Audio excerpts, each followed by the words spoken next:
What is going on, everyone? This is going to be a part 3 to my Greenworks pressure washer review. A lot of people in the part 2 asked me what the PSI was for the surface cleaner and for the turbo nozzle, which I forgot to test. So in this video, we're going to be timing the two to see how fast I can clean this gross patio, and I'm going to show you the pressures between the two.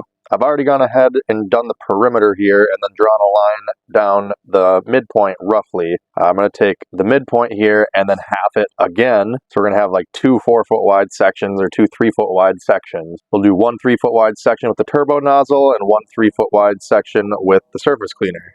This isn't measured out, it's just going to be by eyeball, so it's not going to be perfectly to science, but it'll get us a general idea. We'll start off with the turbo nozzle.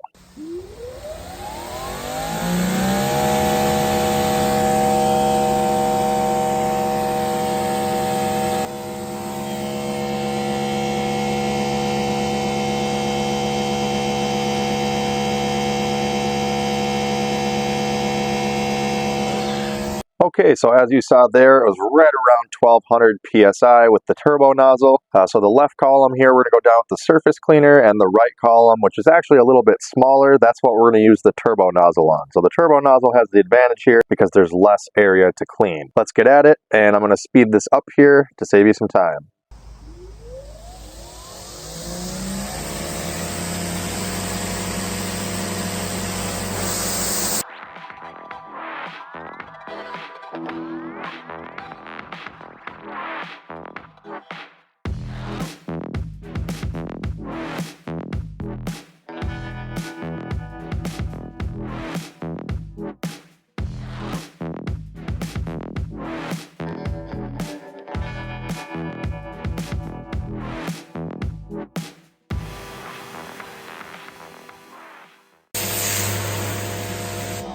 Alright, now as expected, you can see a couple of lines or stripes, if you will, from the turbo nozzle because I'm making several passes left and right. It doesn't cover as big an area as the surface cleaner, so unless you're really slow and meticulous with it, you're going to end up with some lines like you see here. So now let's go ahead and switch over to the surface cleaner.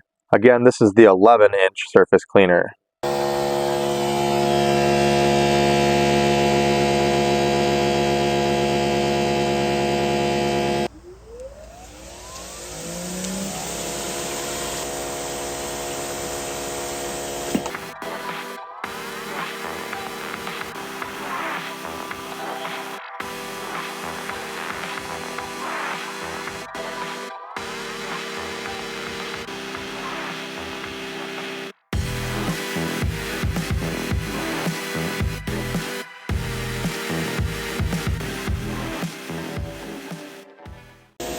Interesting results here. Very similar pressures. The turbo nozzle was pretty much exactly 1200 PSI, maybe just a touch under, and the surface cleaner is literally a hair under. So we're within 50 PSI between the two attachments. I'm having some issues with water pooling up here on the patio pad just a little bit, and there's a bunch of loose debris that's been broke loose from pressure washing it. So I'm going to go ahead and just rinse everything off here and see what we're looking at.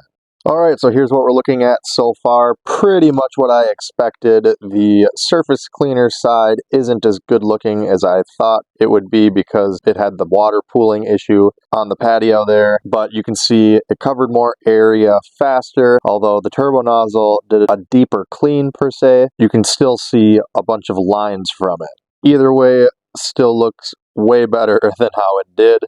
Now that we've had some time for the water to run off the patio bit, I'm going to go back at this with the surface cleaner and just do the entire rest of the patio. So basically, looking back at the times, if you were to just compare apples to apples, one shot, one take in the very beginning like we did, it was 1 minute and 58 seconds for the surface cleaner versus 2 minutes and 20 seconds for the turbo nozzle, meaning the surface cleaner is about 16% faster. It's actually more than that because, again, the surface cleaner did a slightly larger section. You can argue that the turbo nozzle got the area cleaner, but it definitely took more concentration, more effort, more work to do those 7,000 passes back and forth versus just kind of bending over and using a vacuum cleaning motion with the surface cleaner. So you kind of got to pick your poison depending on the application. If I was doing a large area, I would probably rather use the surface cleaner and just kind of take my time, go a little bit slower, start on the low ground.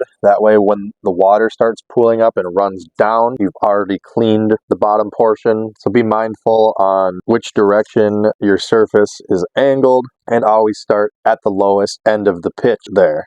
But yeah, try to keep this video kind of short and sweet, but I just wanted to get that information out there for you guys that were asking about the pressures for the surface cleaner and the turbo nozzle, as well as figuring I'd put them head to head against each other just to do this timed test as well. So I'm pretty much going to wrap it up here, but I'm going to end the video with just finishing cleaning off the rest of the pad here. It's kind of satisfying to watch, so feel free to stay tuned if you'd like.